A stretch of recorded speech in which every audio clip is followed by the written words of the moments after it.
అందరికీ good morning అండి.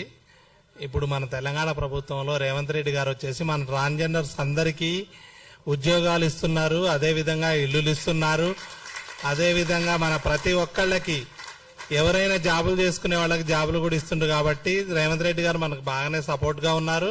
కానీ మనకు తెలియకుండా బీజేపీ ప్రభుత్వం వచ్చేసి మనకి ట్రాన్స్ యాక్ట్ తయారు చేయడం జరిగింది. మనల్ని వచ్చేసి మనం అసలు ట్రాన్స్జెండరా కాదా అని ఒక టీంను ఏర్పాటు చేసి కొంతమంది డాక్టర్ని వాళ్ళ ముందు మన బట్టలిప్పి నిలబడమని చెప్తున్నారు. దీనికి మేము సవాల్ చేసి అడుగుతున్నాం బీజేపీ ప్రభుత్వాన్ని. కానీ ఈ బిల్లులో ఎవరైతే పాల్గొని ఉన్నారో వాళ్ళందరూ మగవాళ్ళందరూ నిలబడి వాళ్ళు అసలు మగోళ్ళా కాదా వాళ్ళని ప్రశ్నిస్తున్నాం మేము ఈ రోజు.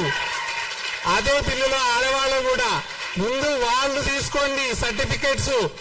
మగవాళ్ళు అనేది వీళ్ళు మగవాళ్ళు అనేది సర్టిఫికేట్ తీసుకున్న తర్వాత ఆడోళ్ళు అనేది సర్టిఫికేట్ తీసుకున్న తర్వాత మేము ట్రాన్స్జెండర్లు కానీ ట్రాన్స్ మెన్ కానీ మేము తర్వాత సర్టిఫికేట్లు తీసుకుంటాము. మమ్మల్ని ప్రశ్నించేది మీరెవరండి? మమ్మల్ని అడగడానికి మీకెవరు హక్కిచ్చారు?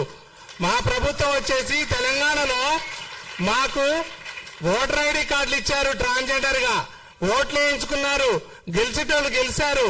అంటే ఇప్పుడు దానికి ఇవ్వలేదా? మేము ఓట్లు వేసిన తర్వాత గెలిచిన వాళ్ళందరూ మరి ఇప్పుడు దిగిపోండి, ఆ పదవి నుంచి దిగిపోయింది. మీరందరూ దిగిపోయిన తర్వాత మేము టెస్ట్ చేయించుకుంటాము. అదే విధంగా మాకు ఆధార్ కార్డులు కూడా ఇచ్చారు. అంటే ఆధార్ కార్డుకి ఇవ్వలేదా? మాకు కలెక్టర్ వచ్చేసి సంతకం పెట్టి ట్రాన్స్జెండర్ సర్టిఫికెట్ ఇచ్చాడు. ఆ ట్రాన్స్జెండర్ సర్టిఫికెట్ కి కలెక్టర్ కూడా ఇవ్వలేదా? ఆ పదవి కలెక్టర్ హోదాకు కూడా ఇవ్వలేదా?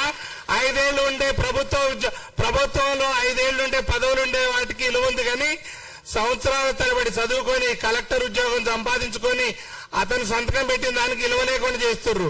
ఇది కరెక్ట్ కాదు. ఈ యాక్ట్ ని వెనక్కి తీసుకోవాలి.